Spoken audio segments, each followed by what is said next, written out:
Assalamualaikum warahmatullahi wabarakatuh. Good morning, my dear student. How are you today? Welcome back to our English class. Today we will continue our study. We will study about passive sentence. Kemarin Pak Agus Fitri sudah menjelaskan tentang language feature dari analytical exposition. Dalam analytical exposition terdapat poin passive sentence. Now we are going to discuss about it. Okay. For the first, kita bahas pengertian dari passive voice dulu ya. Passive voice is used when the focus is on the action. It is not important, not known, however, who or what is performing the action. Jadi passive voice itu digunakan ketika kita fokus pada actionnya atau kegiatannya. Hal tersebut tidak penting tentang diketahuinya atau tidak, terus bagaimana, siapa atau apa yang melakukan action tersebut. Contoh, my bike was stolen. Sepeda saya telah dicuri. In the example above, the focus is on the fact that my bike was stolen. I don't know, however, who did it. Jadi dari contoh di atas kita fokus bahwa faktanya adalah sepeda saya telah dicuri. Saya tidak tahu siapa atau bagaimana dia mencurinya.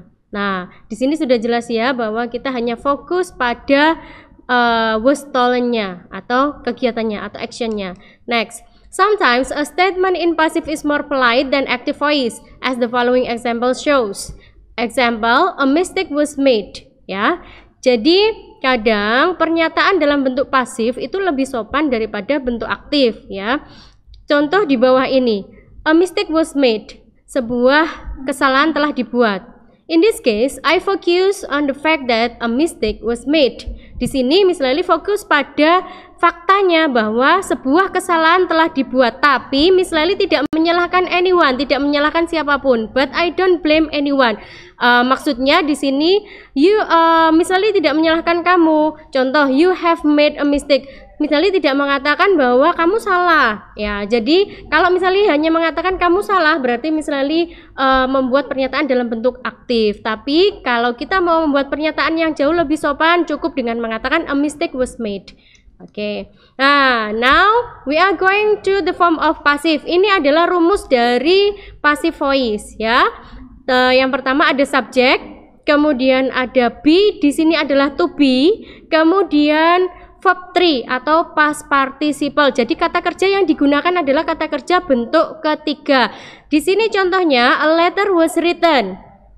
Sebuah surat telah ditulis. A letter as a subject, was adalah to be dari bentuk past, kemudian written adalah bentuk ketiga dari kata-kata write, dari kata write ya.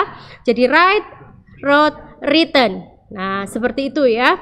Oke. Kemudian sebelum kita mempelajari lebih dalam lagi tentang pasif, kita itu masih ingatkan ya, harus ingat bahwa setiap tenses itu mempunyai masing-masing to be-nya dan mempunyai masing-masing polanya.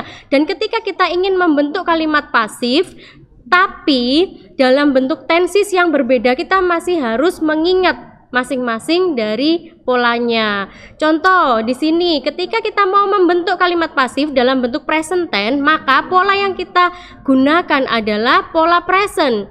To be yang di sini tadi misalnya menyebutkan bahwa setelah subjek ada to be, maka to be-nya harus mengikuti tensesnya. Ketika present tense, maka to be yang digunakan adalah am, is, are, baru kemudian infinitif dirubah menjadi kata kerja bentuk ketiga. Kemudian ketika di tensesnya past tense, nah to be-nya diganti lagi menjadi was atau were. Kemudian verb 3. And then future bisa menggunakan will atau shall, kemudian be. Kemudian present continuous, kalian ingat bahwa yang diberi imbuhan ing itu bukan kata kerjanya, tapi melainkan di sini ada tambahan be, jadi being ya.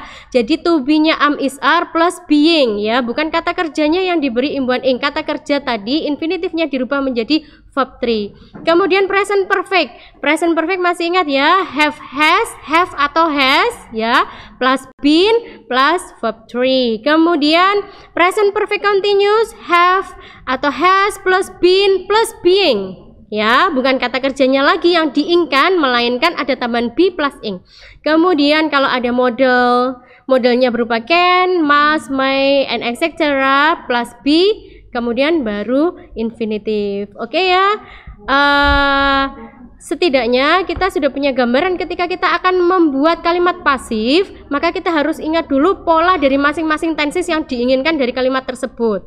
Ya, oke. Now the last, Miss Lely kasih ini ada latihan, ya, latihan soal. Di sini perintahnya write passive sentences. Use the indications between brackets. Ya, contoh, Miss Lely kasih contoh lagi ya. Yang pertama the picture. Kemudian subjeknya itu the picture, kemudian infinitifnya adalah draw, kemudian dia mintanya adalah simple present. Oke, sudah bisa mengerjakan? Sudah ada gambaran? Pasti sudah bisa. The picture, kalau dia simple present, maka to be-nya adalah is. The picture is draw. Draw dirubah menjadi kata kerja bentuk ketiga atau bentuk partisiple. Oke, kita ingat-ingat lagi. Draw, drew, drawn. Oke. So the answer the picture is drawn. Ya, itu sudah menjadi kalimat pasif. Oke ya, untuk nomor 2 sampai nomor 8 sudah jelas juga subjeknya ada the door, the house, the bike, the room, the homework, the window, and the essay. Oke, kemudian verbnya juga kalian tinggal mengganti menjadi kata kerja bentuk ketiga, yaitu ada close, steal, repair, clean, do, break, and write. Oke ya, demikian penjelasan dari Miss Lely. Silahkan dikerjakan exercise-nya, dikumpulkan, do your best, and see you next week. Assalamualaikum warahmatullahi wabarakatuh.